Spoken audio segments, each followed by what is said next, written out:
Hello and welcome to Spurs Kings TV. Welcome. It is Monday, where we are going to review the Premier League over the week and maybe get you guys educated on a lot of stuff and a lot of controversial that's happened over the weekend, or did it? Anyway, let me welcome the main men to the stage. I'm going to start with Chris first because Spurs 2, Brighton 2. Because I am the main man. That's why. Yeah, not as main as me. What? You get on the football heritage now. You think you're the main man. A crop up here and there, mate. When people are desperate. Yeah, it was all right. That was the weekend, wasn't it? It wasn't too bad. Look, Brighton's a tough place to go, so take a point, especially. Do you know what? Do you know what? Before we bring out the other two, a little Spurs chat between me and you. I agreed with you yesterday. There was something you said, and everyone kind of went against you, and I was like, "But he's right." Every now and again, mate, there's always one thing that someone eventually agrees with me on. But go on, what was it? Go on. You said, because they said it was probably our best performance of the season, and I didn't agree. I don't think it was. I'm super happy with everything that he's done. Is to put in place the things that you've got to do in a game, right? The set pieces, the structure, the organisation. They're the things that are repeatable every game, whether you're playing well or you're not playing well. So those things are all going really well. What we're massively lacking is that kind of flair up front, where Simmons is new in, Mawani hasn't played, Kudus is great, but he can't do it on his own. Our left wing's appalling. And then on top of that, our defensive stability and structure has been brilliant, but we made two mistakes on Saturday to give 2 goals away. So I'm not quite sure how we got. Yeah, I wasn't. I didn't get. We don't really deserve to win. I'm not quite on board with that. I still think our best performance of the season so far is Manchester City away. We were so solid, and we were actually half decent going forward. Admittedly, because City had most of the possession, that's probably why. But different nature, isn't it? What was good about Brighton is we went to a tough place and we dominated the ball. But you can dominate as well. By the way, we play very well. So, but we dominated them above Saturday. But it's all positive in the Spurs camp. But we dominated without actually doing anything until the second half. And I felt like Brighton ran out of steam. When they were constantly pressurising us, I felt like they ran out of steam, and then we just got them back on top. But I didn't massively think we looked like score. I know we scored twice, but the first one is a whole massive heap of luck. And the second one, really. The second one, it was a very good cross, though, to be fair. Like this, wasn't it? Really tough to defend. Kudos, yeah. You weren't a bit. Kudos, yeah, it was kudos. It wasn't as though we broke them down multiple times with amazing skill. So, no, it was Xavi. It was only Xavi, those 2 chances, which on another day he probably puts them in. But everything else was kind of. But it was good, the possession wise, and Bergvall was better when he went as an 8 instead of a 10. It was like night and day. I thought he was poor to that point, and then I thought he was really good when he went back. He went back, but all good. Look, they got the draw. It was a good possession-based performance. Yeah. But as for it just isn't working. Something's not working and not clicking. Well, hold on. We've got Richarlison in the team. I mean, that's a bit of a hand. And Odegaard, I mean, I don't even know what to say. Like I don't. So when that's where you are as a team, you know that you're short, right? So do you know what? Do you know who out of all the 3 players we've got left to play on that left between Johnson, him, and Tell? Do you know who's been the best one on that left? Probably Tell. Werner would do wonders. I'd play Johnson just because I think they're all crap, but at least Johnson can put his goals on the table and go, look, I've had. Yeah, that's the only reason I'd play Johnson. Oh well. Anyway, should we go to the man who's looking for sounding out for a new manager, but nobody wants the job? Stucky, well. Yeah, I was all right till you started, mate. Bro, right, I'm going to sit here, I'm going to sit here every week. I told you he was a crap manager. And you said, oh, wait. And I said, all right, well, let's wait. My point's being backed up. He's useless. Yeah. Nuno's there, mate. He's not very good. Some of the players are not very good. And the board are definitely not very good. So, hat trick. True. To be fair, like I watched your performance on Saturday after I kind of watched us caught up, and I just thought I really felt sorry for you lot. I don't know why. You know what?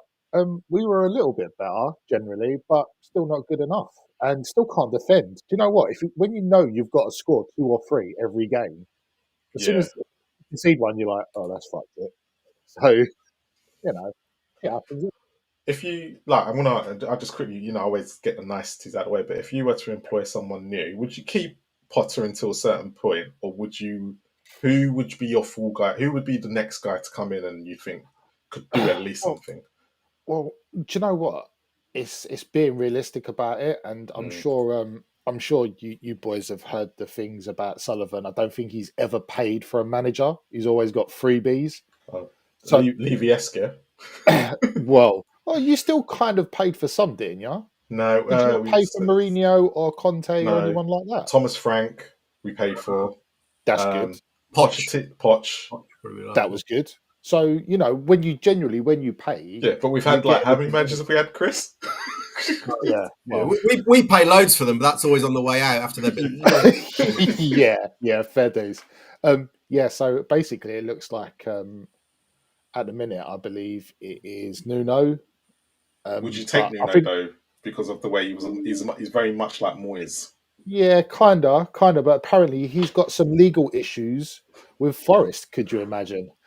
Um, so it's yeah, Which means you lot know, mate, you lot are stuck, man. You lot yeah, are really it's stuck. mate. We Hey, can have an interesting chat oh, where's he gone? at the beginning of every Monday, like because it's going to be like a different manager linked until he's gone. Hey, do you want Thomas Frank? Do you want to take Thomas Frank? Pay for him? You'd have been Uh, perfect. yeah, we'll pay you. Do you know what? If we paid enough money when Levy was there, we might have got away with it, but not anymore. At least, he loves making a bit of money at your detriment. yeah. At least you haven't. I mean, the best thing about holding on to Potter this long is that Ange is off the market, right? So Yeah, because he would have been probably your next bet. Yeah. Well, do you know what? Thanks, Chris. You've cheered me up eternally, mate. mate, every fan of every football club that's not a Forest fan should just be happy that their manager's not. Yeah. But yeah, but Tyreek Mitchell with that banger though, you don't really expect that. Oh yeah, good finish. Great finish. Yeah. Funny enough, that was all they did in the second half, and they scored. So Yeah. you reap what you sow, didn't you? Well, I had both Bowen and the Teta in my fantasy team, so when it was 1-0, I was happy. Yeah. Anyway, let's bring out the main man himself, who's asked what the time is and then doesn't even turn up on time. Fair play to him. What's happening? You right? Yeah, I'm all good. How's it going? Busy man. I just got in from work. I had to quickly get everything ready to set up. My bad. It doesn't change every Monday, yeah? Same time, same place.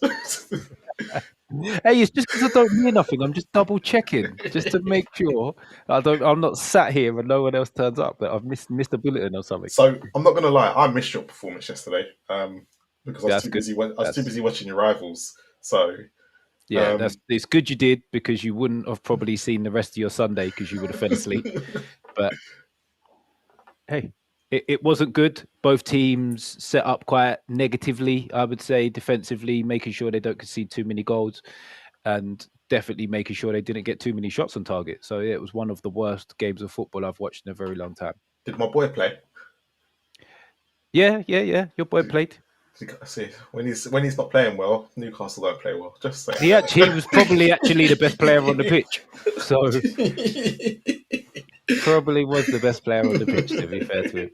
I've got a question to ask you later, but I'll save it till after the VAR. It's actually a genuine question about Newcastle that I just wanted to ask after what I saw this weekend. Fair enough. We seem to be a team that's stuck between styles at the minute. We're sort of pivoting away from how we have played and reliance on this to score goals to what we're trying to do now. And you can definitely see it in our attacking play. Okay, that also leads on to my question for later, because it's something I now really want to ask. So that's why after hearing your 0-0 draw, I was like, do Newcastle regret something? But I'm going to ask you later and see where you are. Anyway, cool. Shall we get straight into it? VAR this weekend.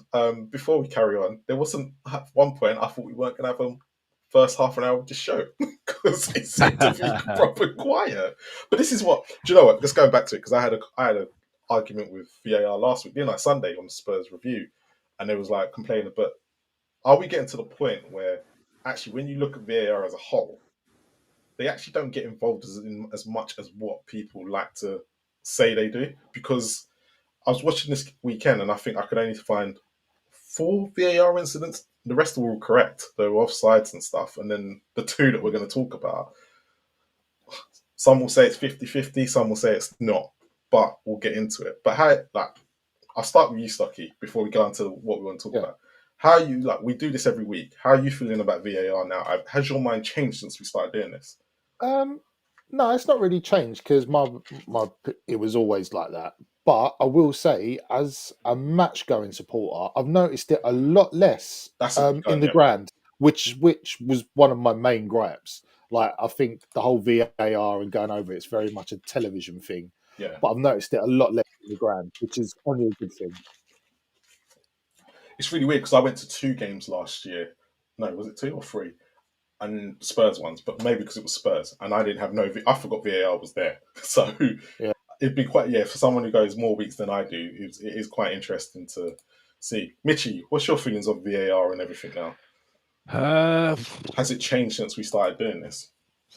Well, the way that the uses of it's changed. My thoughts on it haven't changed an awful lot. I feel there's still a few too many grey areas that you see one week and then the next week you don't see the same thing. You get a completely different decision, which is a little bit frustrating. I feel like we've gone a little bit too far the other way now. As like what you were saying earlier, it doesn't get involved that much. I'm probably one of the few people that feel there should be a little bit more involvement on certain incidents. Yeah. And the resident ref, how are you feeling about VAR now? I just think we just get over worried about things that it was never designed to be in for in the first place, but we forget all of that. So, when it came in, it was supposed to be for the major issues, and a lot of the rhetoric these days is that it's not. It's not. I heard somebody say there are more mistakes now than before, but my challenge would be, when was the last time a defender handled it on the line and that was not spotted and not given? When was the last time someone clearly dived and there was like no contact at all and that was given as a penalty? When was the last time someone punched someone in the face and that went unpunished? Those major things that it was brought in for, they just never happen anymore. They just don't at all, because they're all corrected when they do happen by VAR. So we've all moved on now to moaning about pushing and shoving and whether someone gets the second yellow card for a free kick being taken too quickly, but we'll come on to that one. So I think it's fine. But if we fixed all of this stuff, all the pushing and shoving, we'd go on to the next thing. It's just never ending because grown adults don't have control of their emotions enough to ever accept that a decision goes against their team, pretty much, and that's always going to be the case. Yeah, been there, and we Stocky, been there. It's not aimed at anyone in particular. It's every club, all fans. It's just the way it is. It's just what football is. All right, let's go to the first VAR incident. I think most people probably would agree with this one. Stocky, should he have been sent off or was he in control in Buemo, or would them other 2 defenders would have got to the ball at any point? In general, I would have said it's a red. I mean, there's a slight contact with the ball, but in the end, he still kicked him across his knees. Yeah. So it's just not a very good tackle. What I did find interesting, though, is there's a lot of comparisons with it, with people that have not had the punishment. So the one in the FA Cup final, with the Palace keeper, I thought that was a red. But this one, yeah, it's a red. Although I do think Chalobah might catch him, but he still clumped him across like his knee shin, so it's a red. Yeah. But the fact you use the word might in your sentence means VAR will not get involved, though. Yeah. So that's the issue with that. If there's any might in the VAR's mind, they stick with what the referee's already said. But should it be, and I agree with the ref. Yeah. Should it be might? When you see that, because if say it's Chalobah, say it's Van der Ven, who's the fastest player in the Premier League, he might get there. But in this incident, it doesn't. You shouldn't go. He would get there, and then Chalobah wouldn't. Wouldn't it be actually in that situation? it doesn't matter who it is. The same decision should and the same outcome should always be preceded. Yeah, nay, yeah. And you got to think if when a ref sees that live, you'd straight away say red, wouldn't you? So If you originally, saw it. just to add on to that, I thought it was sending off. Then I watched the replays and thought, maybe. And then when I saw this image on the left, the far left one, I went, okay, yeah, there's no way you can keep him on. Yeah, I was sort of in a similar boat to you, Marlon. The one from behind Sanchez made me think he's slightly unlucky there. Yeah. And then you see the last image and you're like, okay, maybe, which was why I asked Chris the question I asked in the group later on in the day, because not that it should have applied in this situation. It just made my mind sort of wander to what would actually happen in that scenario. I've got a question for you three before we bring Chris into it a little bit. Do you think in this situation, considering how many minutes are in the game, Sanchez should just let him go past him? Not even that, just don't leave your box. Yeah. Just don't leave your box. And then if you have to bring him down, you're still on the pitch and it's a penalty. Yeah. But he's a head loss keeper. I think he's a very rash keeper. And being that far at your box when it's hammering down with rain, you're just asking for trouble. Out of all the goalkeepers, out of all the players that they've signed, I cannot believe they've landed on Sanchez. Do you know what the maddest thing is, yeah? Petrovic is playing for Bournemouth at the minute, who have statistically got like the third best defence in the league this season after a complete revamp. And they've got this bozo in goal still for like the fourth year in a row. Yeah, but they had Petrovic in goal for a bit and they still went back to Sanchez eventually. Yes, it's not like, to be fair, it wasn't like Petrovic was 10 times better. It was just the fact is that out of all the money that Chelsea has spent, they had 7 goalkeepers on their books. Was it last year or the year before? And they've still ended up with Sanchez. It just makes no logical sense. Yeah. Chris, okay, before we bring this incident up for you, I wanted to bring another incident up for you. Right? And we'll get to it. So, why is one a red and one a yellow? Is that from the Spurs Man City game? Yeah. I mean, I always struggle a little bit with when it's inevitable that football fans do this kind of whataboutery, but I think you can only really judge one incident on it. I'm just want to explain it to the audience. The audience are watching; they want a clear explanation to why. Quite often, the answer is that one of them's a mistake, usually. But the James Trafford one,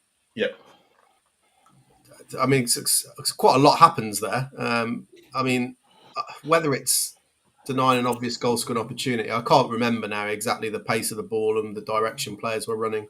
It's more likely to be serious foul play, I think, because he ends up with his kind of knee into Kudus's chest. It also hits his hand, but I think the handball's completely accidental, so I don't think you could really penalise him for that. But he's definitely fouled Kudus. There's not a question. The referee doesn't even give a free kick, so that tells you that the referee's completely missed it.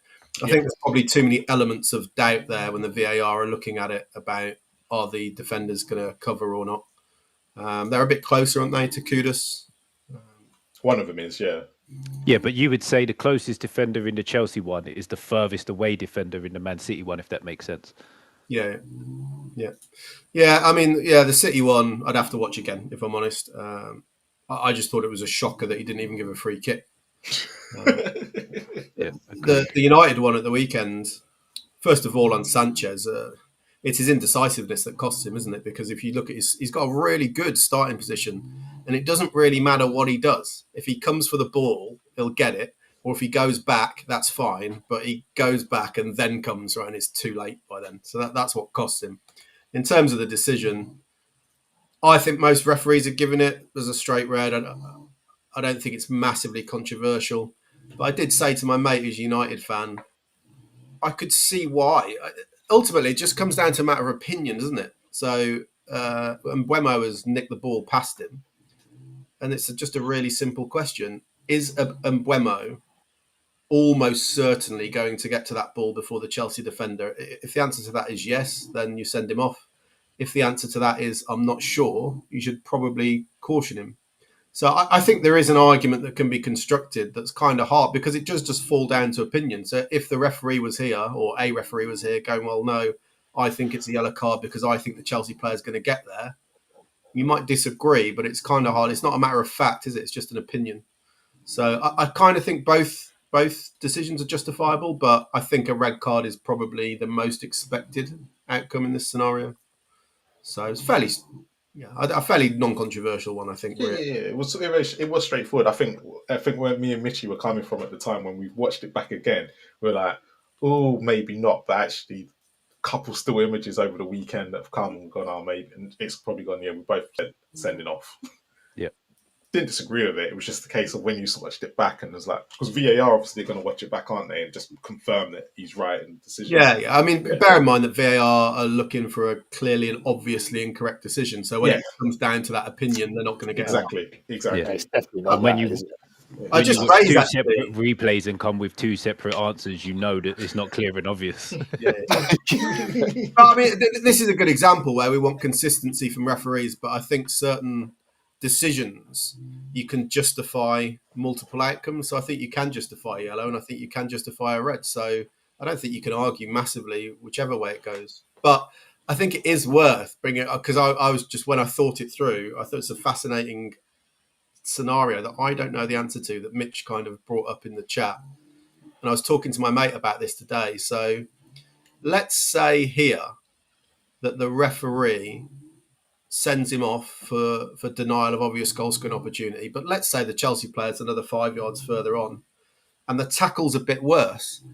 So the scenario could be that the referee sent him off for a denial. The VAR looks at it and goes, well, the denial is definitely incorrect, but he should still be sent off for serious foul play.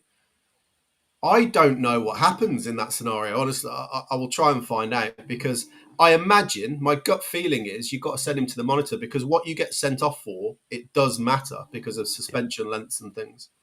But also I can see football losing its mind when the referee goes, there's no prospect of the red card kind of not standing. It's just semantics over why are you sending him off? So I imagine football will go nuts in that scenario. So it was just something I never ever considered. Yeah, but now It could happen. Knowing the referees in this country, they'll go for whatever the easier decision will be to not get them in so much trouble. So it'll probably be the first part. No, but then you do see sometimes when the referee's given someone a second yellow, but has then had a look at it and said no second yellow, but you're off straight red. Yeah. So you have seen that a couple of times. So it's a similar-ish scenario. Yeah, similar-ish scenario. Yeah, I suppose. Yeah, you could put it that way. But yeah. I guess it's semantic. But not for a double sending off. 4-game ban. Do you know both what? Red cards. Yeah. Double. Get them both off. Interesting. That would be an interesting scenario. Okay, let's go to the one decision that I think was probably a bit 50-50, depending on how you looked at it. Fulham versus Brentford. Muniz jumps up. He's frailing arm, catches Collins in the face. Fulham go on to score, and the goal is ruled off. No, is ruled disallowed. Sorry, yes, for a possible foul. Mitchie, start with you. Can I default to someone else? Because shamelessly, I haven't actually watched this yet. Oh my god, this is the one. This is the only one anyone should have watched. Yeah, no, sorry, I'm having an absolute mare tonight. But give me a minute. Got it. Okay, stop doing it. Yeah, I really messaged you lot. You give 2 days notice and they don't watch it. What's going on? Luckily, I actually watched this one live because I managed to get back in time to put this game on. I found it a little bit harsh, perhaps. So I think. Do you think it's a foul? That's the thing. If you were looking at it, do you think that's a foul? If that was against you, is it a foul? And if it's for you, is it a foul? I don't think it's that much of a foul. I think it's very led in that when he looks up, it looks like he's been hit in the face by a steel chair. I think that's where the problem comes from. Because he was bleeding. He's got his body in a poor position to try and win the header. but his arm's up through natural leverage. Like when you watch the game, like he was saying, I got elbowed, and Henderson was saying he got elbowed. I don't think he was elbowed. It was just as much as Collins going to head the ball and hitting his arm. Do you know what? I don't think it's that much of a foul, but at the same time, I'm not surprised it's given, considering the outcome. Because I'm with you. If he's bleeding, you're going to think, well, there's contact. You don't often see that, do you? I suppose not because every bit of contact's a foul, is it? Because I suppose in a situation, I think this is where I do agree with you. I think no matter what the situation, because he's bleeding, I think they're always going to give it. Yeah.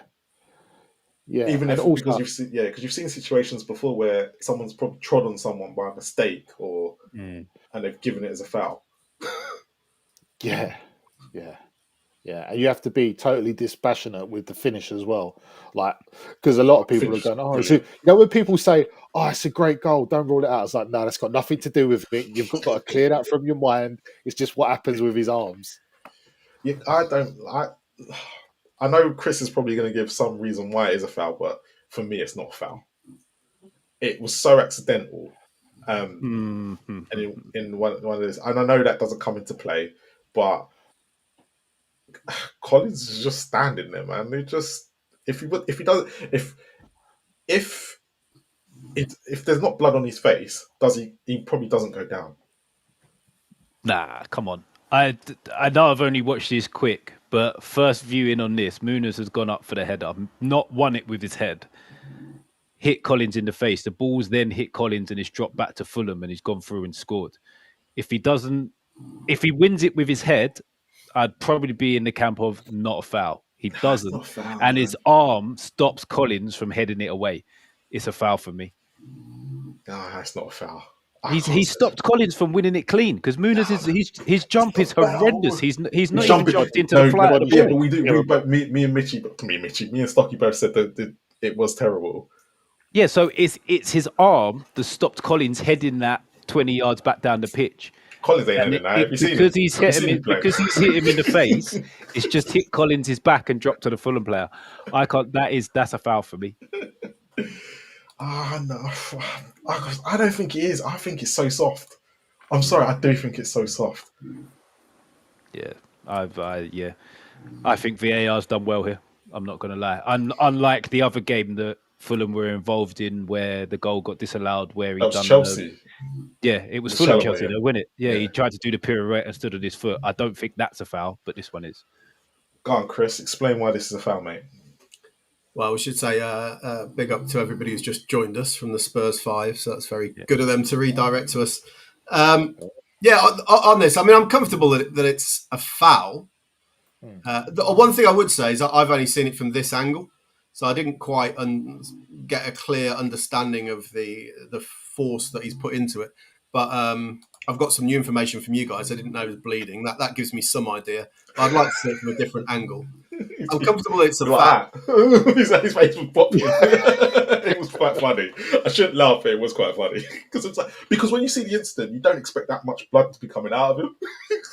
I think for me, though, it comes down to the discussion we were having last week. So it kind of depends what you said. Like, if Michael Oliver's seen it and made a judgment first time, I'm not sure it's a big enough error to go, it's absolutely outrageous. Like, if he's judged that and he's judged that the contact wasn't that severe, he's seen it and made a judgment on it, I think that's the kind of physical contact we want to be leaving to the referee on the pitch. But I haven't seen it from another angle. I've only seen it from this one. But I do think it's a foul. You can't So hold on. Let me just get this straight. So you think, what you just said, do you think that they should have left this decision to the referee on the pitch and not VAR get involved? Depends on what Michael Oliver has said and what he's seen. So if Michael Oliver has just gone, I've had no view of it, then I think that's fine. If Michael Oliver has gone, no, I've seen it, he's jumped up, there's a bit of contact, but I don't think it's significant, then I don't see that there's enough to get involved. Personally. Well, according to you, he wouldn't have said that because according to you last week, if he had said that, VAR shouldn't have got involved. Yeah, exactly. So that's why I'm making the assumption that Michael Oliver's not had a view of it at all, but we don't know. But I'd be inconsistent if I was saying that you should definitely get involved with that. When last week I was saying I can see it. You know, I'm going to try and get you back here. I'm going to try and get you I don't want to start Mitch off. So. To be fair, yeah, that's a good point. That's a good point. It rolls into forearm in the face. It's always a foul. Like, I said this last week, people. I completely forgot about that until that moment. But yeah, a forearm in the face is always a foul. It's a foul for me, and I'm glad I said that before I What remembered about what a happened face to last the week. forearm? Yeah, What about a face to the I've forearm? seen. I think Nathan Collins headed his arm on purpose, man. I'm going to go with that. I still don't think it's a foul, but yeah, I'm not going to moan about it too much. no, it's not one of them. It's probably the most 50-50 one of the weekend. Yeah. The rest of them, I think VAR was spot on. I think there was like 8 or 7 incidents this weekend where VAR got involved, and this was the only one we could talk about. Do you know what I thought this weekend, yeah? The only one that I'm still a little bit unsure of, and this is going to sound really weird, is the Bruno Fernandes goal against Chelsea. Because when you see the image from the semi-automated VAR, okay, you keep talking about compared to the image what the Burnley got a goal disallowed for against Man United, I don't see how you can come to different decisions in them situations, because the Burnley player's given offside and you can see a little tiny snippet of his sort of sleeve. And I know it's not the sleeve that gives you offside, but then Bruno Fernandes, it's like all the way up here that you can see his arm is past the line. And it just, for me, visually, I can't see how they're not both offside when you look at both of them side by side. I do think we need to look at changing the laws here, because the problem with the arm especially is there's no definitive line, right? It's level with the bottom of the armpit, but that's still a little bit subjective. So I don't find it very satisfactory when we're seeing these lines like cutting off bits of the arm and going, well, that bit of the arm's played him onside or offside. I mean, I heard somebody say today, and I was just thinking it through, about just go by where the feet are. And although I have sort of, I can throw out scenarios in which maybe that's not ideal. If that is just the rule and we accepted it, I think it is a little bit more straightforward than what we currently have. It just leaves a slightly sour taste in the mouth. We saw the same in the Spurs game, mate. The first goal, again, was onside because of the top of Romero's arm. And I don't dispute it. I no problem with the decision. I just think, is it not a little bit better for everybody if we could just make it a bit clearer? And the best way to do it, I think, would be the position of the feet. The problem you've got, I suppose, is what if, say, for example, when the ball's played, the second last defender's just fallen over, so he might be like mid-air, right? So then what you know what I mean? So yeah. But yeah, I think there are ways to make it a bit another idea could be just take arms out of it completely. Your arm cannot be offside at any point. Don't have that weird. Change the law just to say, why should that bit of your arm be allowed to play the ball? Just say like shoulder's fine. If it's anywhere from your shoulder down, it's handball. That would make life a lot easier. Yeah. Definitely not this thing that Wenger floated a few months back about the line moving that you have to be full body offside, because it doesn't solve a problem. It just moves the point. It moves where you complain. Yeah, I've got a still. Obviously, I can't bring it up now, but I've got a still of what that means in reality of what somebody would be onside, and they're like 3 yards ahead, basically. All that would mean in reality, I think this was trialled. And what happens is all kind of defending from any set piece, like a free kick or whatever, goes out the window completely. So all that happens is the defence go, if they're going to be onside 3 yards ahead, we've got to drop deeper and deeper and deeper. They end up camped on their own goal line pretty much. And the whole aesthetic of football dies because it's horrible, mate. I know it sounds like like the people who propose it, it sounds like it's going to be great and it's going to have more goals. I think you'd have less goals because the defence is going to drop deeper. I fully agree with that. So, Mitchie, these are the 2 incidents you're talking about, correct? Yes. So you've got Bruno and Chelsea, the first one, which the stud, and his arm seems to be, from what I can see from that angle, his arm is nowhere beyond that line. Yeah. I think though, Mitch, what Mitch might be saying, correct me if I'm wrong, is it's what this animation looks like compared to the actual. Yeah, so Marlon, I'm going to send a couple of pictures on the group now, both with that weird invisible wall Can't you upload it to this because you've got access? Then we can see it. On... When I saw this, because I didn't, I know they were talking about a goal. Then I saw this image and I thought, okay, that's onside. So I didn't really understand what everyone was going on about. But if there's a different image, it's funny that Mitch brings it up because when I was talking to my mate earlier, the Man United fan, he's a United fan, and he made the same point. He said actually on the actual footage, he just looks offside. There's no two ways about it. But so wasn't there in the Spurs Brighton? Was it Spurs Brighton? There was a similar issue. Yeah. The first goal. Yeah, allegedly, yeah. The first goal. Because when I saw it back originally, I thought they were going to give it offside because it was pretty much quite similar to this, but it was Van der Ven's arm that was keeping him. Not Van Romero. It was Romero. His arm was keeping him on, and I thought, okay, fair enough. Moved on. So I didn't see anything wrong. I didn't see anything wrong with this. But if there's a different image, you've got to remember as well that we have moved on from the drawing of the lines. So these are calibrated across I don't even know what it is, 26 different points on the body or something. So that's what semi-automated offside technology does. So I'm not saying it's foolproof, but there comes a point really when if you're going to have technology like this should pretty much be seen the same as goal line technology, and no one really questions it, right? Even it's amazing that, isn't it? When it's over by a millimetre, everyone just automatically accepts it. No one really goes, yeah, but is the technology accurate? But yeah, I don't know. Yeah. So we'll move on from this, and let's go into. Was it Dewsbury Hall got booked in the Merseyside derby for taking a quick free kick? Oh dear. Okay, before I carry on, because Mr. I know all the rules, Chris is thing. How do we interpret that yellow card as three of us who play the game but probably know half the rules? Stocky, why do you think he got booked? What's your interpretation of that rule?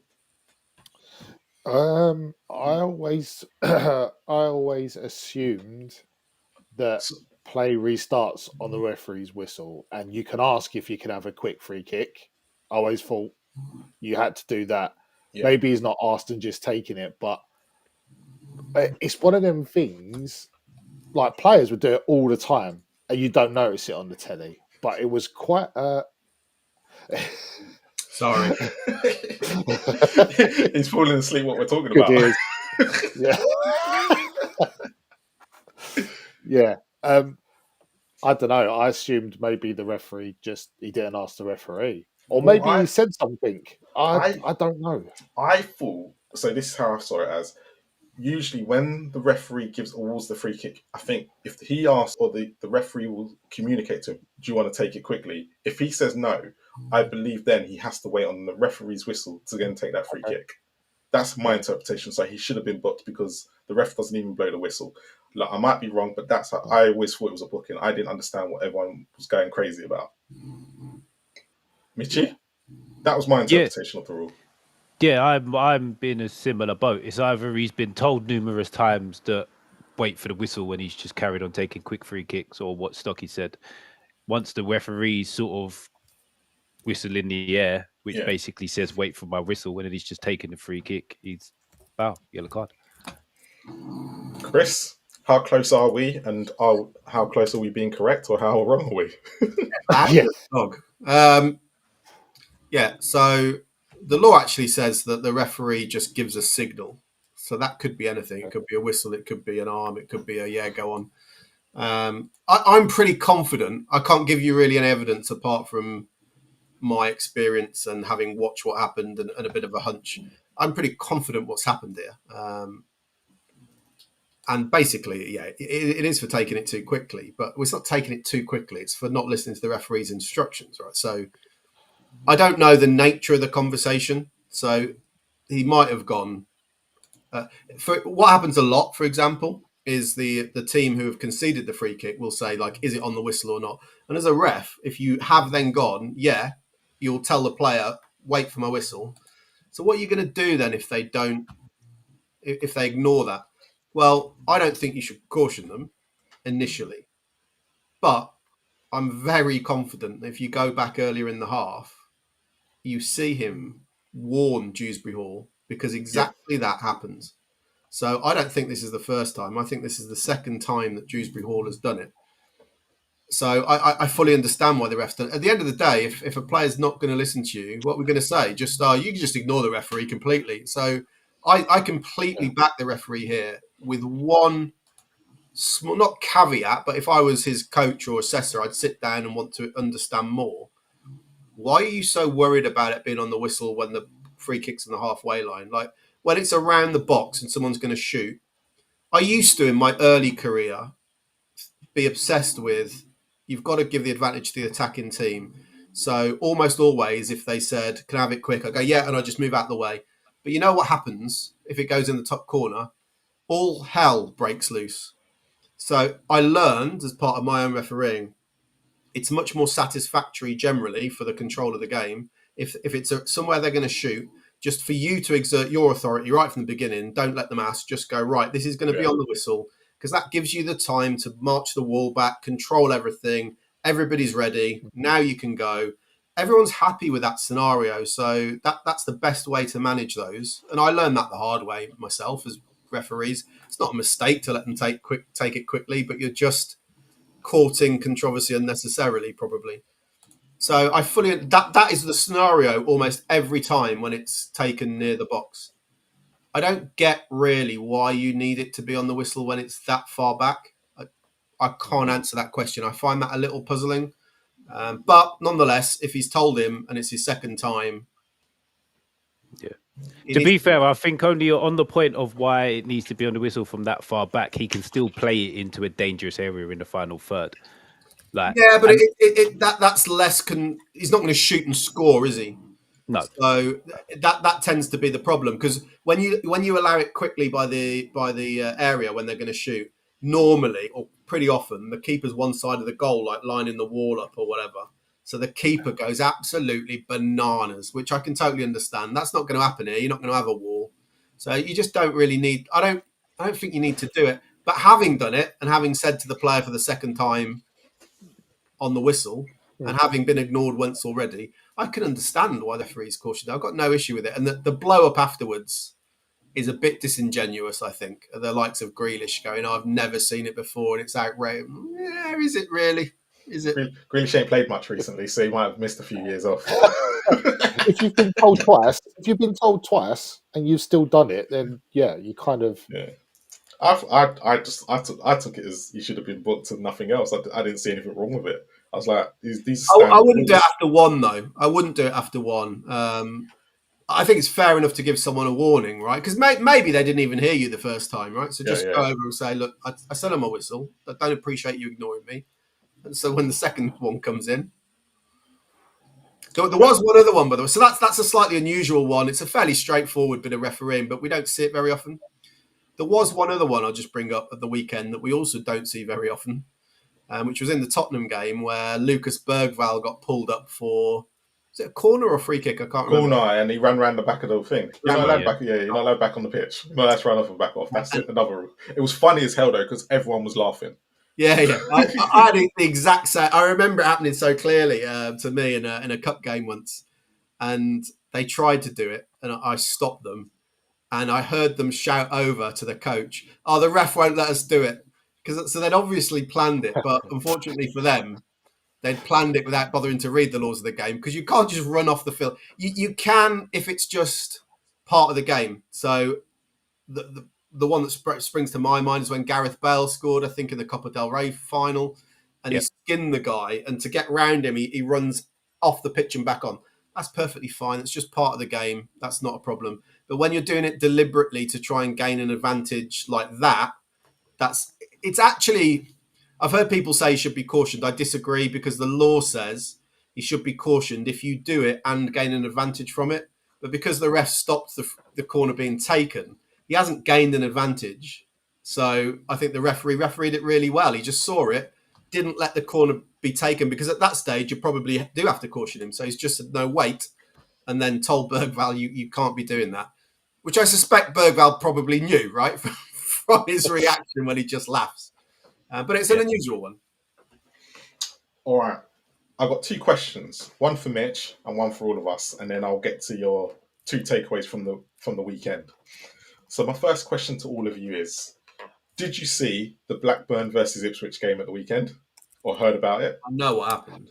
I've seen the ref assessing the pitch was fantastic. So the game got abandoned in the 79th minute because I think there was 11 minutes to go. Blackburn are 1-0 up. Ipswich have had a man sent off. The game's been abandoned due to a waterlogged pitch. In this scenario, I wanted to get you lot's opinions. How do you think the game should be replayed, or do you think the game should be replayed? What would be your scenario for how this game should end? Should Blackburn be given the 3 points? Should there be another scenario? How would you deal with this situation? There was 10 minutes to go, by the way, or 11. I think it was 11 minutes to play. How would you deal with this situation? Stocky, because you've seen it. You didn't put this in the fridge, you cheeky git. Oh, mate. Do you know what? I've been thinking about it all afternoon. How would I deal with this situation? Yeah. I don't know, because ideally you'd finish the game, but you can't because logistics. So basically, there's no rule. There's been no rule set by the EFL or the Premier League on a scenario like this. So that's the reason why I think both teams were meeting up today to discuss what the next step should be, because it's very unusual where the game's been basically completed. How very British that we're going to meet and have a conversation. Because at our level, I always thought at our level, when we were playing Sunday League football, and someone did ring up today and say this, if you've completed 70 minutes and the game gets abandoned, it gets awarded to whatever the result is at the time. But apparently this is not a rule for the EFL or the Premier League. I always thought they just play the remaining minutes of the game. For some reason, that's Spanish. That's Spain. Spain do that, but we usually abandon the game and replay it. But everyone's saying the majority of the game has been played. So what do you do? And Blackburn are 1-0 up. If it gets replayed, it's not going to get replayed till the second half of the season, probably, depending on games, which means Ipswich could take an advantage over it because they could end up signing new players. The guy that gets sent off, Chris, now this is a question. Because the game is void, does the red card still being upheld? Yep. But the goal is not. So Cantwell doesn't get his goal, but they're going to still upheld the red card. So that's the way it is. Which, if you go to the ridiculous extreme, let's say someone's punched somebody in the face, you can't say, "Oh well." None of void, mate. None of void. The game's void, man. I can't go to prison if you've told me the footage is gone. So, I mean, those are just what the rules say. You're right. Todd Cantwell doesn't get his goal in official records. Well, if the game's replayed in full, which I imagine it will be. I reckon it. So, in a serious note, what would be your scenario what do you think the fairest scenario would be, even if it was any other game? What would you do? What would be your idea? That's what I want to come up with. Is that to me or to anyone? To anybody. Whoever wants to answer it first. I'll leave it to them. You got to complete the fixture. You just got to complete the 11. But what should the rule be? Would there be a rule that should have already been in place to go, actually, the abandoned... So, say, for instance, what they do in the Champions League. If the game gets abandoned, or I think it's France as well, the game has to be played, the extra 10 minutes have to be played the next day. That's what I would go with. Yeah. With no fans, obviously. Yeah, no fans, but even if you have to replay it at a bloody training ground to end the rest of the game, you go and get the rest of the game. That's a bit of an unfair scenario, though, isn't it? Because I don't know, actually. But whose training ground are you going to go to? Well, whoever's at home at the time, because it's going to be the closest training ground, isn't it? Well, even if it's the next day. Because the pitch obviously isn't playable. If it keeps raining, they've got to find somewhere you can play the final 11 minutes, isn't it? To be fair, it's likelihood. If their pitch is unplayable, the likelihood the training ground's going to be unplayable, right? It depends. They must be able to find somewhere to play the remaining 11 minutes the next day. And I'm only saying that at that level because, am I right? Have they got VAR in the Championship now? No. Yeah, so then it doesn't matter where you play it. It's going to be the same amount of officials, the same amount of players, technical stuff. In the Premier League, it's slightly different because you've still got to have all your VAR and stuff in place for the final 11, 15 minutes or whatever it's going to be. But I think they've just got to get the rest of the game done. 11 minutes? You with that, Stocky? Problem with it though is what if, I don't know, what if your star striker who played in that game then isn't available, or What if they'd be the next day? He's saying. Yeah. But you could have that problem no matter what. He could have got injured. He could have been injured on the 80.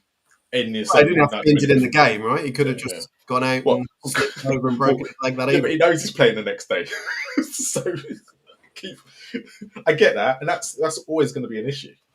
But that's going to be an issue regardless of what you do. Whether you null and void it and play it later down the line, you could have like 6 new players later down the line. But it's a different thing then, because you're starting a game from scratch as opposed to ending a game with a different set of players that played the first 79 minutes of the game. No, I mean like the next day, but you carry on at the same state, the same players on the pitch. If there's one slight injury, then maybe you need to make one sub, but that's as close as you're going to possibly get, I feel. Yeah, but I think you also have problems then with all sorts. How are you going to do everyone in the chat, I want you to get this. What would you do in this scenario? What do you think the perfect scenario is to do in a situation like this? Would you replay the game? For me, I would go a bit extreme and go, actually, the corresponding fixture is null and void. So when Ipswich go to Blackburn, and they should play at a neutral ground and play it for 6 points.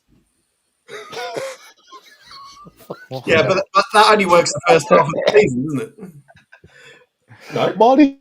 Well, playing double headers. Yeah, double headers, mate. Professional football. Hey, mate. What if it's the last game of the season? What if it's the last game of the season? Oh, mate, more jeopardy. And play at Wembley if you have to.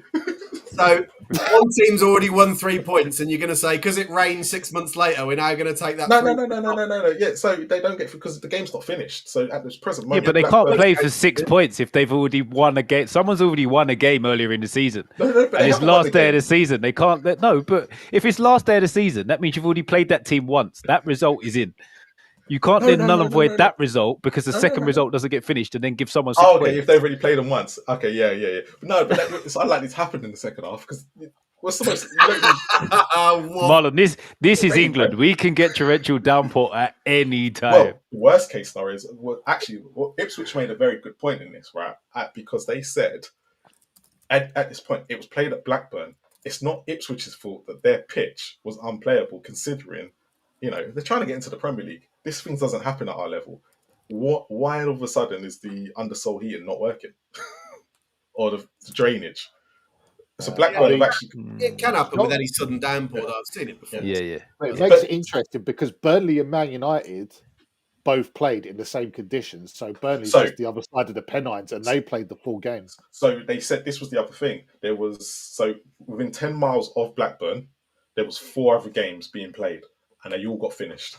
10 miles is a long way, I've known it to be raining in central London and me out in East hasn't got any rain. So 10 miles is a long way. Yeah, but Burnley to Blackburn is not within. It was within. Every pitch has different drainage. And and different cambers on the pitch, different slopes, everything. So the biggest problem to this was that the nearest stadium was a non-league team. And they managed to finish theirs. Yeah, but again, if the camber of the pitch is different, so the water runs away, then you're not going to have standing water. I mean, the one thing from a refereeing point of view, I saw the clips of him go out, and there's no question that it had to be abandoned when it did. You can't. That was so unsafe. If we're being realistic, the result, if it's after 70 minutes and most of the games been played, I think they should just call it to Blackburn. Just unfortunate things, but there needs to be a rule in place because it just opens up a can of worms, and it needs to be one rule and one blanket rule. It doesn't matter what we think, even if we don't like the rule, it needs to be one blanket rule for everybody. Yeah.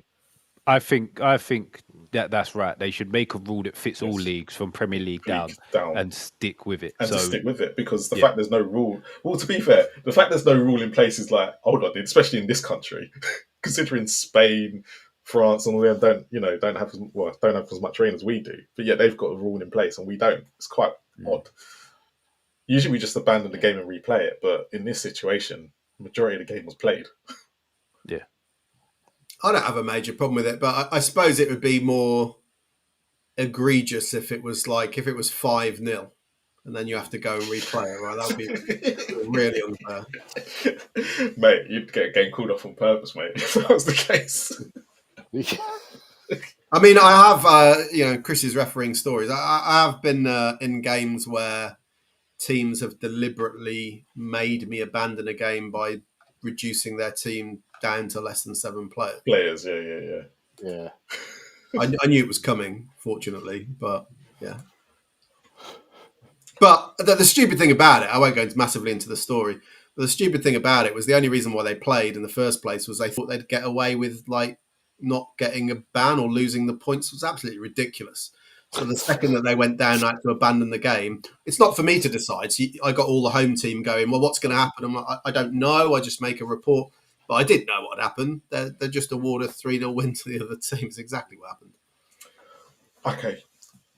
Mitch, my question for you, and I know you're going to say, but I just thought I'd bring it up now. TK, is there any regret in not selling Isak earlier so you could get him in instead? Not regret, no. Would have been preference to sell Ekitike earlier, but I'm not saying there's any regret, to be honest. But that's only preference based on these first 5 games in the league. Yeah. Well, of course, I'm going to ask you I again would later say long term, I'm very happy with where we've positioned ourselves with the players that we've brought in. So to call it a regret would be madness. But would I have preferred to have Ekitike starting up front for the first 5 games of the season? Yeah. Yes. Okay, would you have accepted the bid earlier once you knew Liverpool were trying to basically get you to sell Isak? Would you have bitten? Only if we got what we got in the end. At 110 mil, no. 130, okay, I could have suffered it. At 110, it should have always been a no, regardless. Do you think the reason why I'm asking is because of the 4 or 5 games now? What week are we in? 5 games in.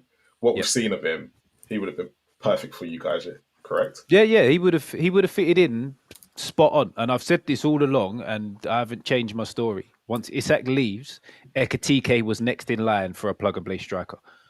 So for me to say anything other than, I would have preferred to get Ekitike would be me basically lying, because I've said it many times previously. And he still would have been the perfect replacement, because he's as close to Isak as you get to play exactly the same system. The difference is I don't think we're actually now looking to play the same system. So I'm happy with where we're going forward as a club. The unfortunate thing is the guy who was meant to score the goals from the off is now currently injured. Yeah. Chris, question. Should Spurs have been looking at Hugo? I'm going to call him Hugo because I can never say his name. Should Spurs have been looking at him and try to offload Richarlison and Solanke? Because we witnessed it firsthand twice. I mean, it's easy to say that, but I think we just had other priorities this summer. We had bigger areas that needed fixing. We didn't fix them all. We didn't fix them all. We're certainly one short, but that's not even up front, right? We still have a bigger problem than up front, as bad as Richarlison is.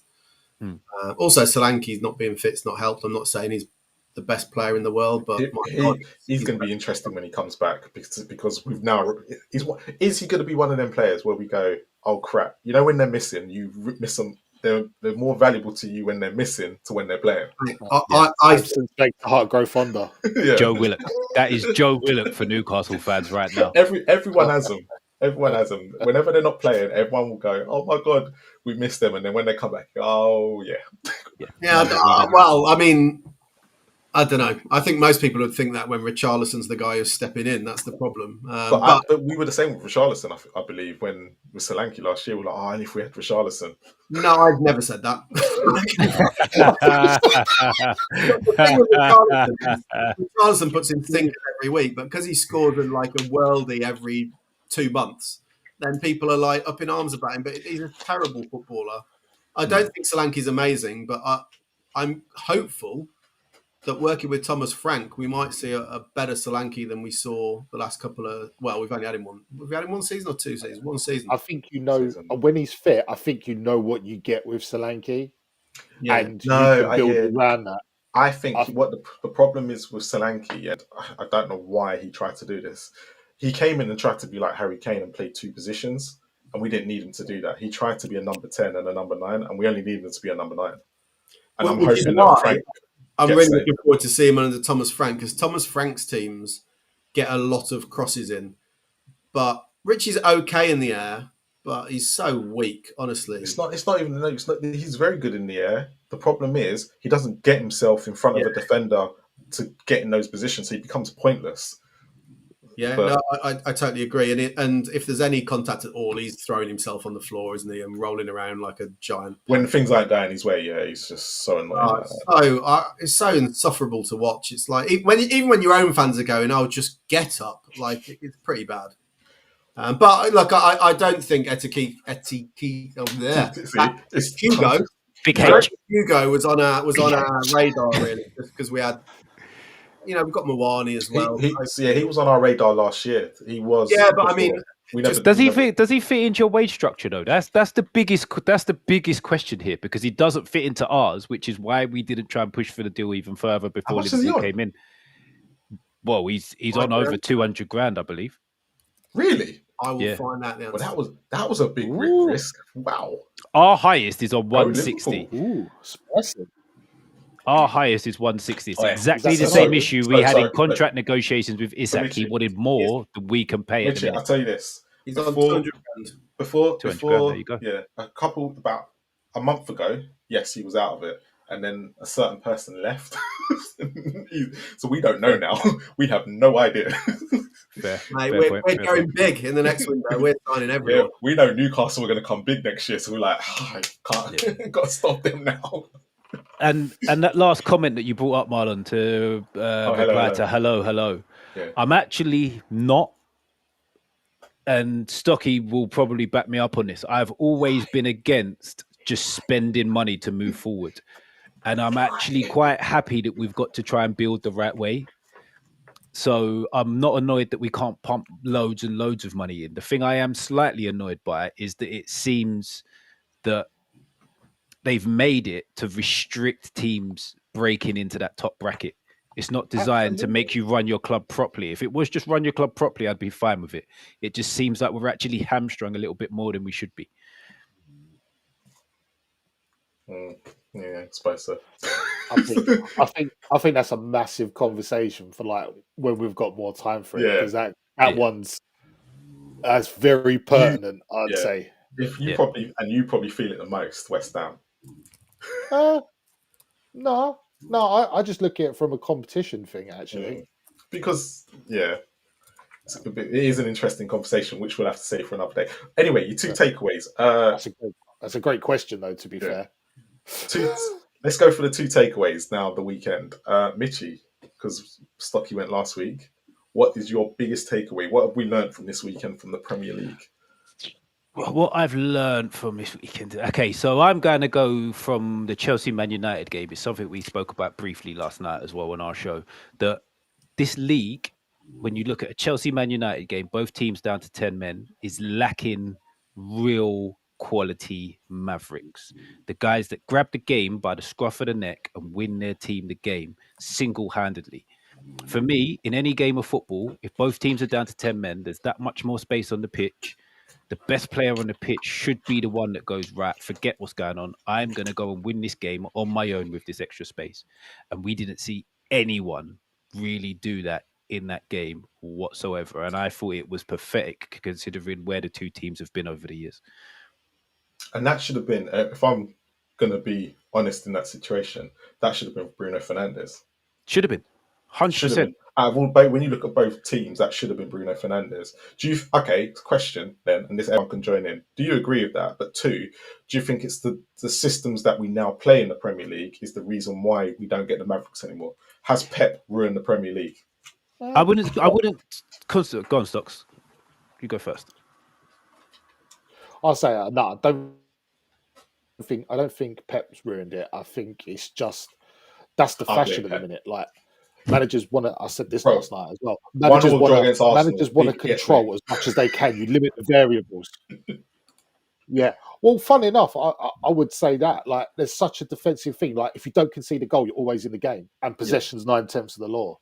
So it's all these cliches just live in like oh yeah, if we just keep it tight and then we'll trust the system to break down their system. Whereas, like Mitch says, I want a bit of gun ho. I want something interesting to happen.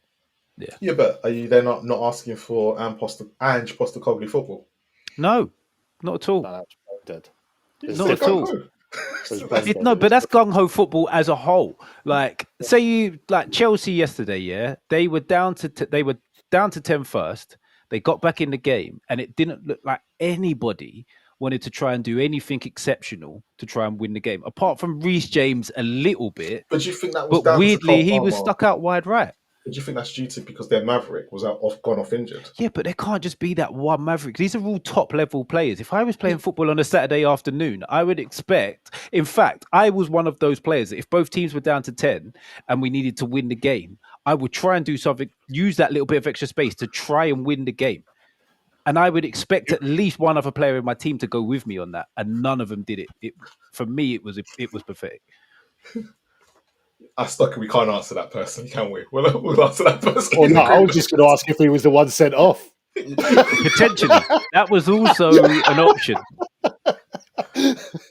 But I would have been first sent off. I wouldn't have been Casemiro. Okay, I would have been the guy that went first. How many teams? Yeah, you're my straight red. How many teams really have two Mavericks in their team, right? And realistically, yeah, but you don't have to be a Maverick overall. It's just in that situation, you have to just be able to just grab a game by the scruff of the neck and say, look, we need to do something a bit different here. What we're doing is not working. Let's try something different.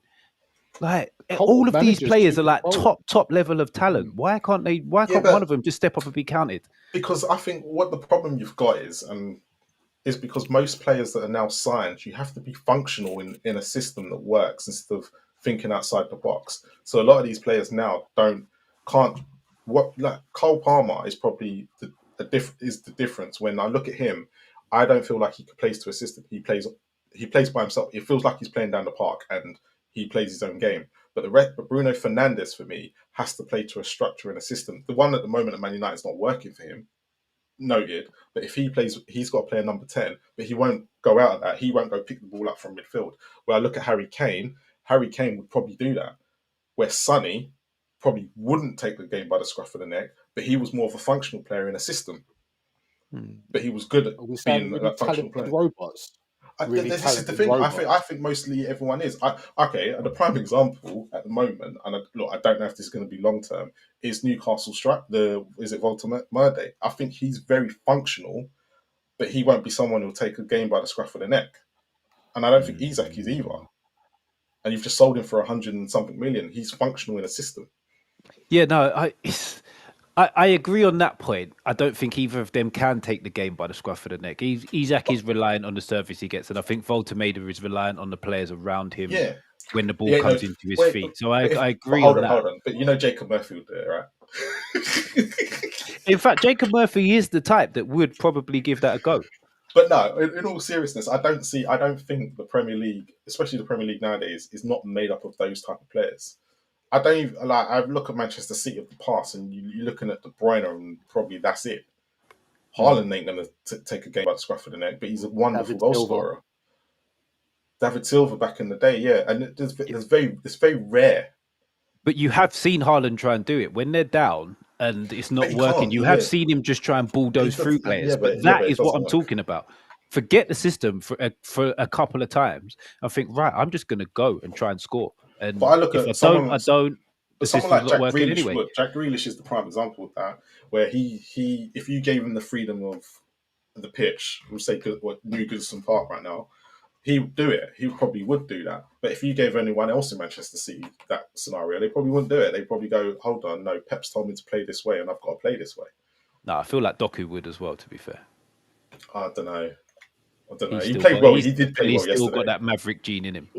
He's had a real good start to the season. Yeah, but for me, it's only just been this year. If you look at him last year, his end product is terrible. So again, I don't know with him. I do. You're right, but I just think the problem is at the moment is that the game's changed back from 15, 20 years ago, maybe even longer. I blame Pep for most of it anyway, because everyone wants to play the Pep way, even lower leagues, and I just think you're in League One, mate. Come on, allow it. There's a reason why And he's it's in League like One. As Jack would say on our show, you haven't got enough houses for that big man. Yeah, just get into the league. Like, I look at Leeds and go, all right, that's how you should play. Just play to survive. Come on. Chris, your takeaway from this weekend? I'm going to go with a more general one, which is that I wasn't expecting it, but I think we're actually going to have a genuine relegation battle in the Premier League this season, which equates to the same thing as either the promoted teams are a little bit better than I thought, or there are more crap teams than I expected from the existing Premier League sides. Can I just confirm that by we mean the Premier League as a whole? Because it sounded like you meant Tottenham are going to have a relegation battle. I know, we got rid of Ange, mate. Forest will be down there this year. Yeah, absolutely, yeah. No, I just find I'm just really interested with how it started down there. I think the promoted clubs have started better than I expected. Certainly Sunderland for sure. Considering how many players they bought. Some clubs in a bigger mess than I realised they were in. Sorry, Stocks. So I think totally agree. I think if West Ham don't sort out their issues quickly, you're gonna be in it. Unfortunately, I think we're in it regardless, mate. It depends. For me, there's a period, because if I look at Wolves always start the season off badly, no matter what manager they have, and then they go and get a manager, or they end up doing something after about 8-9 games, and then their season turns. You look at Glasgow last year. The only thing with that is they gave their new manager a new contract last week. Yeah, but for me, I don't. At the moment, I'm not going to worry about Wolves probably until November time. I would. I'm not. I'm quite close to Wolves because a lot of my family support Wolves. I'm pretty sure they've had bad starts every season. I probably should. I'm probably going to get bantered for this, but I was born in Wolverhampton actually, so I'm quite keep an eye on them.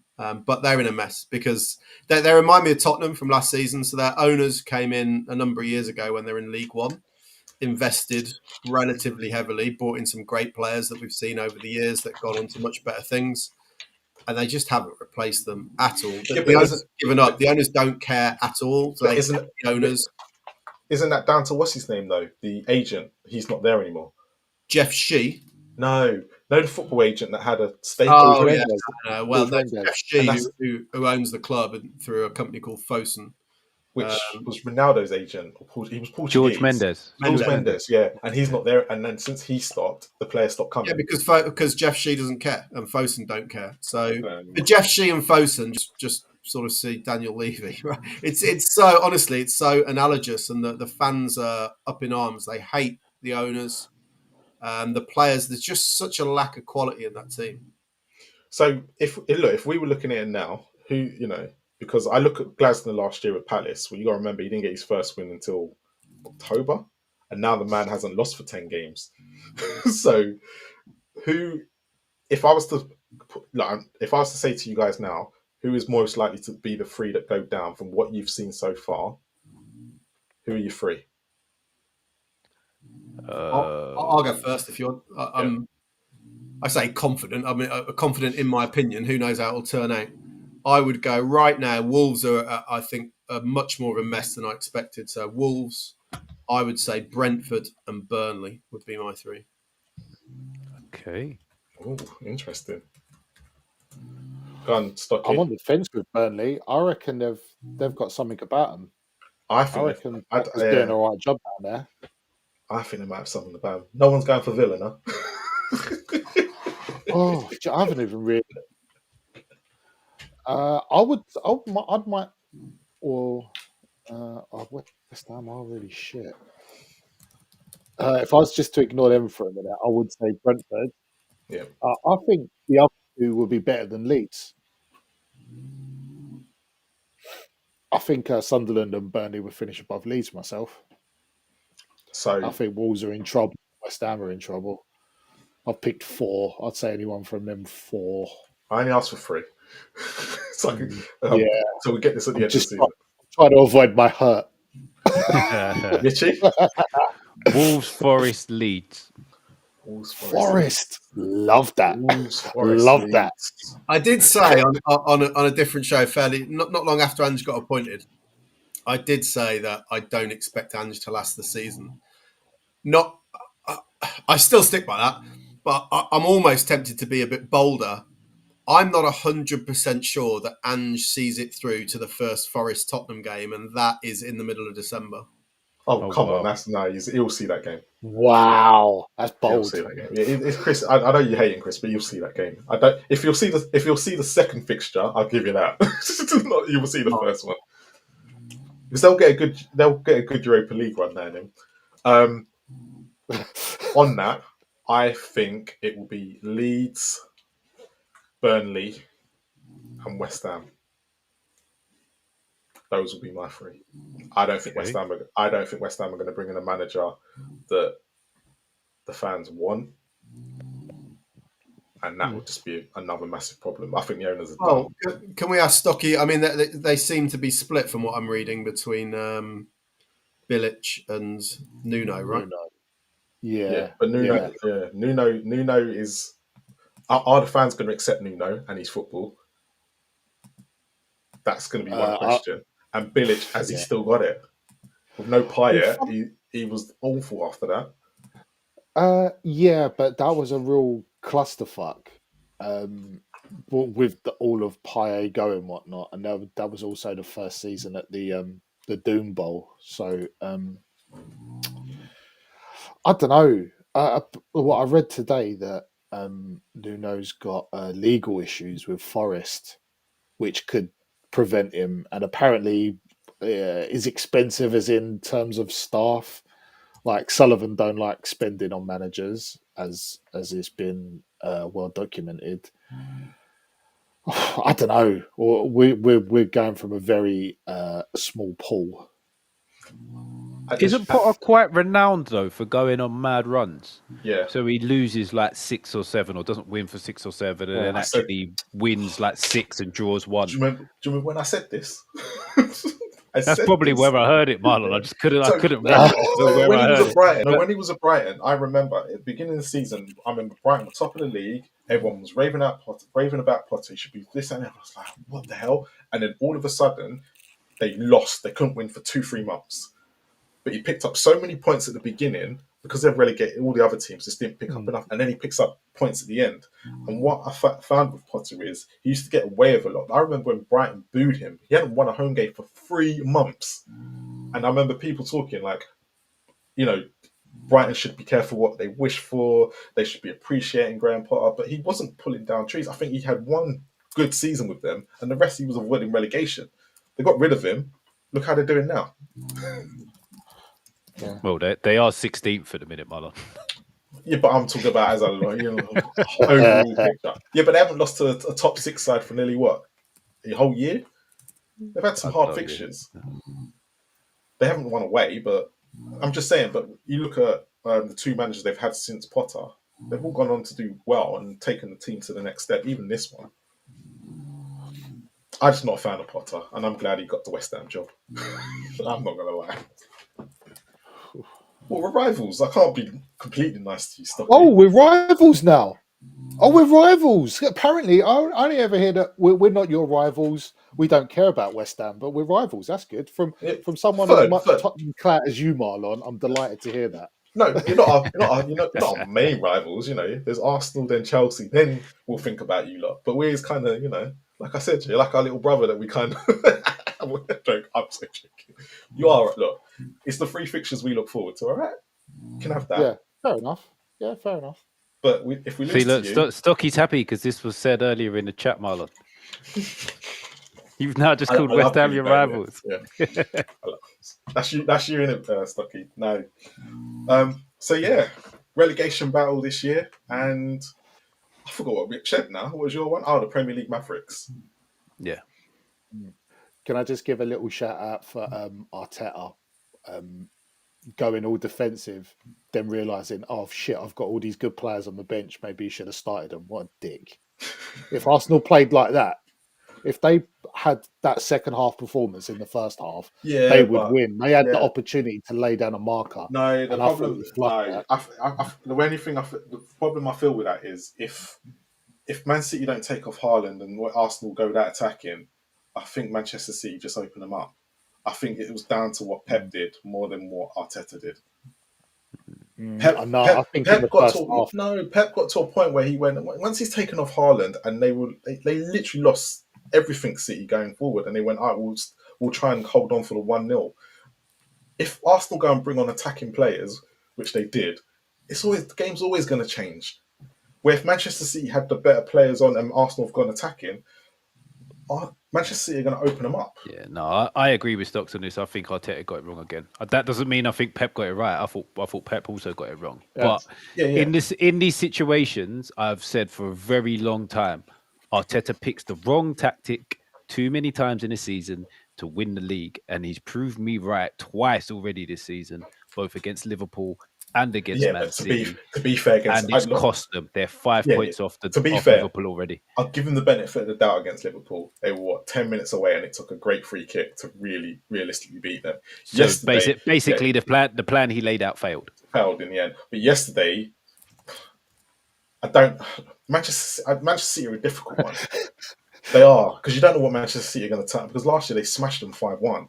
That was never going to happen again. Unless they play in Tottenham, then it might happen again with Manchester City. But I don't know. I'm not going to write them off yet. I just don't try. No, I'm not going to write them off. The reason why I'm not writing them off, I'll be honest. I'll tell you why I'm not writing them off. I don't like Arteta. I think you're right in what you said. The problem is Spurs won a trophy last year, right? The footballing gods are not going to be that good to Spurs and allow Arsenal to go another season without winning the trophy. They might win a trophy, but I don't think it'll be. It'll most likely be a Carabao. I can't see. They're not going to win Carabao. They don't care about that. Well, they cleared. Well, semi-final they went strongest team they possibly could in both legs last year, so they care. No, they just want to get battered by Newcastle. That was it. If they'd have played their second string, they'd have got smashed. I just don't. So I see them. They do well in the Champions League because I think Gyökeres is made for that competition. But outside of that, I don't see them winning anything major. The fact because he didn't have a shot on target yesterday, did he? No. He's not good for that side in the Premier League. The way they play in the Premier League, he's not made for it. He's not that guy. I think for them, when it comes to the top 6 games, they don't really need to play Gyökeres. I think it's when they play the lesser sides where they did struggle last year. That's when they need to bring him in because look, when they played Leeds, they probably. If the way Leeds played, they probably would have struggled against that last year. But with Gyökeres, it kind of. But the thing is, for me, is the whole Eze. What the hell are you doing with Eze? Eze should be starting that yesterday. Yeah. That was kind of my point. Yeah, and I'd play him over Ødegaard in that spot as well when he's back. Yeah, I don't know about that. I don't know. I'm not sure. Well, but he needs to be rotated. He needs to be rotated because Madueke as well.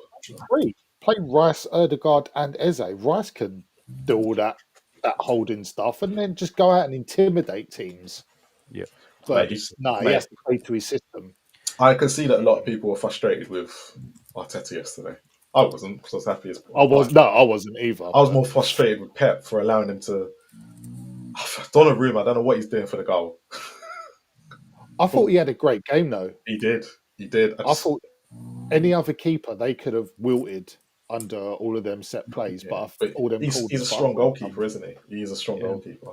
I was impressed actually with he's dealing with the corners. Because I was quite surprised. Stocky, you haven't been his biggest fan over the years as well, have you? No, but I was genuinely, I was like, hats off.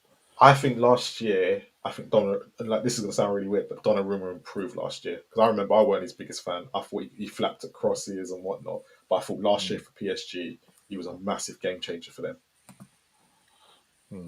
Bear in mind, he is only 26. 26 years. Yeah, but he's been playing since he was 16.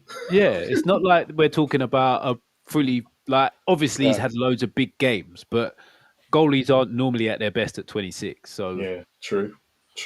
Yeah, he's getting that. He's on his FM trajectory now. He's going to reach them FM heights in real life. It's a great signing for City because I never was a fan of Edison. I thought he used to when he used to face a lot of shots, he used to let him in. But anyway, Chris, where are you going to be this week? What football heritage? Spurs 5? Actually, no, I believe I'm on with Harry Scarf on Thursday. Oh, best young, nominated for the best young content creator award. Yeah, he was nominated. Yeah, I mean, I read through those nominations. I won't say anything publicly on while we're live, but it's very interesting. Wow. Leave last word on Spurs alone and make sure you're voting for them, yeah? And we are Tottenham TV, both of them. Make sure you're voting. I mean, you've been on them all, haven't you? So you're bound to win just because you're basically on every channel. Mate, I've look, if we are Tottenham TV win or last Marlon's had a dog king. I'll be like, speech for either, are you? Doesn't matter who I'm walking with. I'm walking out with a winner. I'll walk in with one of them. Mate, look, the most viewed watch along that they had, we are Tottenham TV had last year was the Europa League final. That was me. And then on the last one, we're on Spurs regular. Need to get yourself on Chris Cowlin as well. Yeah, I know. I'm missing the trick. Look, I'll put in a transfer request if they don't win any awards. All right, Isaac. Stop my feet. I want Chris Cowlin. But yeah. So you're on there. What you lot got coming up, Mitchie and Stocky? Well, I'll be back here on Wednesday, 9:30, Rivals. Oh shit! That's Wednesday, isn't it? Yeah, I forgot about that. So, and then Sunday, double show for us again. Sunday, we're gonna do a 3:00 show pre-game for Newcastle Arsenal. I'm gonna try and get Chinks and potentially Olu on for that to have a real Arsenal versus Newcastle build up, and then Sunday evening. You're gonna pick two Arsenal fans that are so contrastingly different. Yeah, I know. That's why I like it. That's why I like them divide and conquer. He's on divide and conquer, isn't he? FaZe is brilliant. He's so funny. Yeah. Like I have said numerous times on our show, he's dropped into the chat a few times, and I always say, go and find his stuff on YouTube because it's not all football, but it's always very, very funny. It's funny as hell. I can't do a stream with him. I've been on one stream with him, and I was laughing so much I had to come off. Yeah, no, top guy, Chinks, top guy. So you're back for Rivals on Wednesday. Okay, anyone who's here who's a Spurs fan, make sure you tune in to me and Ash tomorrow, Tuesday at 8 o'clock. We are back with Ashmatics analysis. So make sure you tune in to the proper Spurs show. We'll dive in and get everything. This is the Premier League show. You've got the Rival show on Wednesday. So make sure you tune in tomorrow. If you haven't already, please make sure you like, subscribe, and comment. And thank you to the Spurs 5 raid, to everyone who's still here. Big up to you. Make sure you come back next Monday after the Spurs 5 again to tune in to anything else that's VAR and any problematic things that we come up with. But yeah, big up. As always, like, subscribe, and comment. Come on, you Spurs. Sod off Newcastle, and West Ham's going down.